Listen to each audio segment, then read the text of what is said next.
சிறகடி காசை அடுத்த வர எபிசோடில் பார்த்தீங்கன்னா ஸ்ருதி வந்து ரெஸ்டாரண்ட் ஓப்பன் பண்ண போகிறாங்க. அதுக்காக பார்த்திங்க அப்படின்னா நல்ல ஒரு செஃப்பை வந்து தேடிட்டு இருக்காங்க.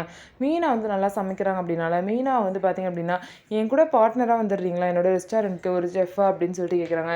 இல்லை ஸ்ருதி அதெல்லாம் செட் ஆகுது, இன்னும் ரவியை வந்து உங்களோட முடிவெல்லாம் வந்து இன்னும் ஏற்றுக்காமல் இருக்காரு. அப்படி இருக்கும்போது நான் உங்கள் கூட வந்தால் உங்களுக்கு சப்போர்ட் பண்ணி உங்கள் கூடயே வர மாதிரி ஆயிரும், அது தப்பாயிரும். ஃபேமிலிக்கு எது நல்லதோ அதான் பண்ணணும்.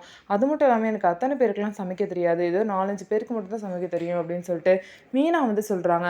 சரி நீங்கள் சொல்கிறது கரெக்டு தான், நான் வெளியே செஃப் எங்கேயாவது நல்ல செஃப்பாக இருக்காங்களான்னு சொல்லிட்டு நானும் ஆன்லைனில் போய் தேடுறேன் அப்படின்னு சொல்லிட்டு ஸ்ருதி வந்து சொல்கிறாங்க. அதே மாதிரி பார்த்தீங்கன்னா இவங்க ரவிக்கும் பார்த்தீங்க அப்படின்னா மீனா வந்து அட்வைஸ் பண்ணுறாங்க. அவங்களால முடியலனாலும் கொஞ்சம் கொஞ்சம் வந்து ஸ்ருதிக்கு ஏதாவது ஹெல்ப் பண்ணுங்கள், இல்லை தேவையில்லாத சண்டை வரும் அப்படின்னு சொல்லிட்டு சொல்கிறாங்க. இன்னொரு சைடு பார்த்தீங்கன்னா மனோஜ் வந்து அவங்க கடையில் வேலை பார்த்த அந்த ராணி அவங்க கிட்ட வந்து அடி வாங்கிட்டு வராங்க. அவங்க கிட்ட உண்மையை வந்து வர வைக்கணும், நம்ம மேலே ஒரு தப்பும் இல்லை அப்படின்னு சொல்லிட்டு ப்ரூவ் பண்ணணும் அப்படிங்கிறதுக்காக அவங்க ஃப்ரெண்டோட ஐடியா கேட்டுட்டு அவங்க கிட்ட வந்து தப்பாக நடக்கிற மாதிரி அவங்கள பயமுறுத்துறதுக்கு போவாங்க. ஆனால் அவங்க வேணும்னே கத்தி கூச்சல் போட்டு பக்கத்தில் உள்ளவங்களாம் பார்த்தீங்க அப்படின்னா அடி வாங்குற மாதிரி பண்ணிடுவாங்க. மனோஜ் அதனால் அடி வாங்கிட்டு வீட்டுக்கு வருவாங்க. இதுக்கப்புறம் என்ன நடக்க போகுது அப்படின்னு சொல்லிட்டு வெயிட் பண்ணி பார்க்கலாம். நம்ம வீடியோ உங்களுக்கு பிடிச்சிருந்தா நம்ம வீடியோவை லைக் பண்ணிக்கோங்க.